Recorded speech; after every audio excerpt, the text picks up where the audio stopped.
To all the 10 Eugene players left out there, I think it's time you switch over to Gandiva. Gandiva is the new Dragon Empire deck introduced in set 10, and for some reason it got all the tools it needs to be successful in one set. Let's start off by talking about all the new cards that support this deck, following it up with some suggestions for cards to add, and ending with a sample deck list. Let's start with the ride line. The Grey 1 Scarlet Flame Bow Soldier Aggretto says, Continuous Vanguard Circle, if your opponent has one or less rear guards, when you would ride Scarlet Flame Bow General Dipino from ride deck, you can ride without discarding a card from your hand.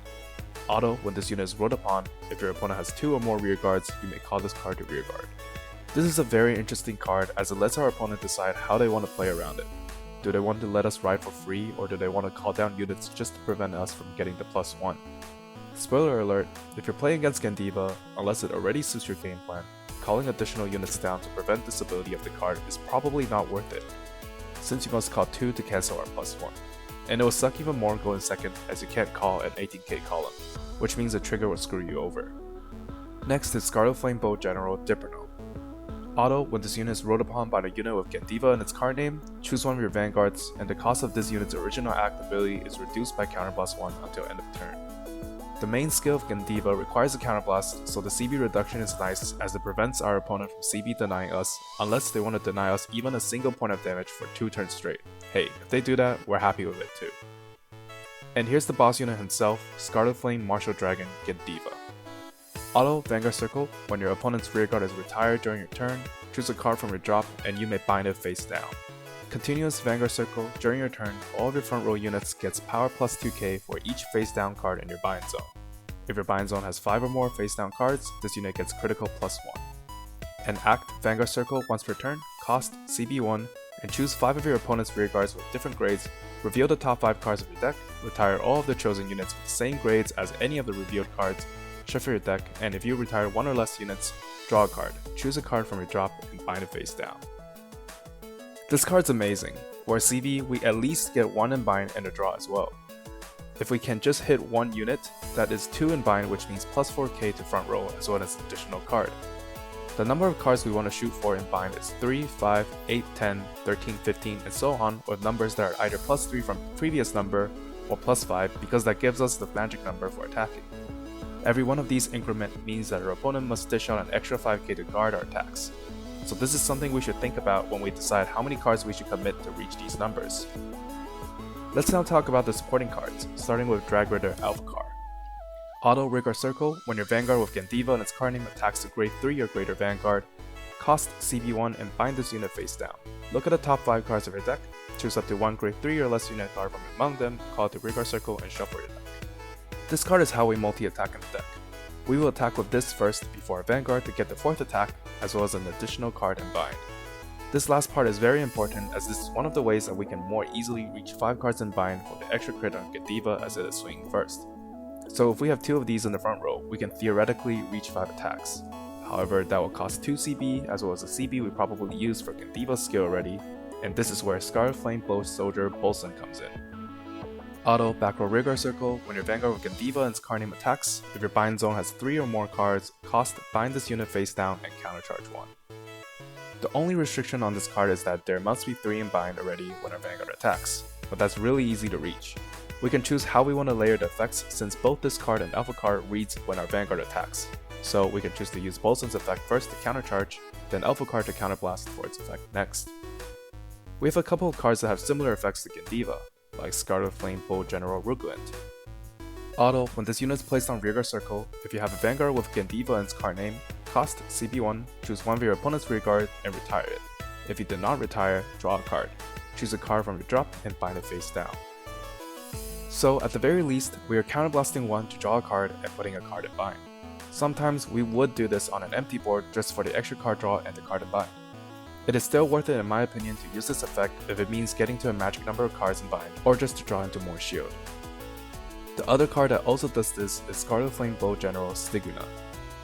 Auto, when this unit is placed on rearguard circle, if you have a vanguard with Gandiva and its card name, cost Soul Blast 1 and bind another rearguard face down. Choose one of your opponent's rearguards and retire it. If you did not retire, draw a card, choose a card from your drop and bind it face down. The nice thing about this card is that it's Soul Blast instead of Counterblast in a CB heavy deck. Plus, this card at the worst is 2 cards in bind and a card draw, since we're sending a card from our side of the field to the bind zone.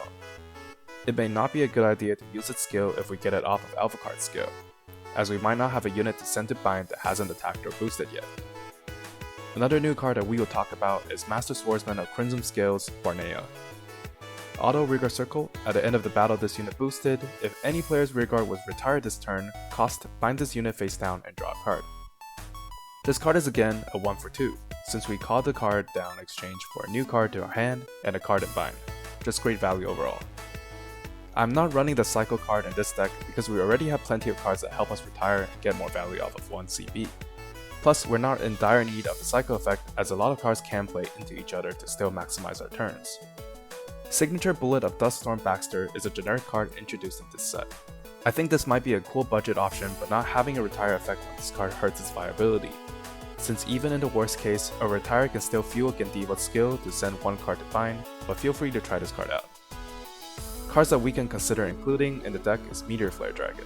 This card is great as it is an extra way for us to retire something, and like I mentioned, with Gandiva's effect, we're still getting a card into our bind zone when we retire. However, this card is mainly in here for its second effect to act as a beater, as most of the time our opponent will have an empty board against us.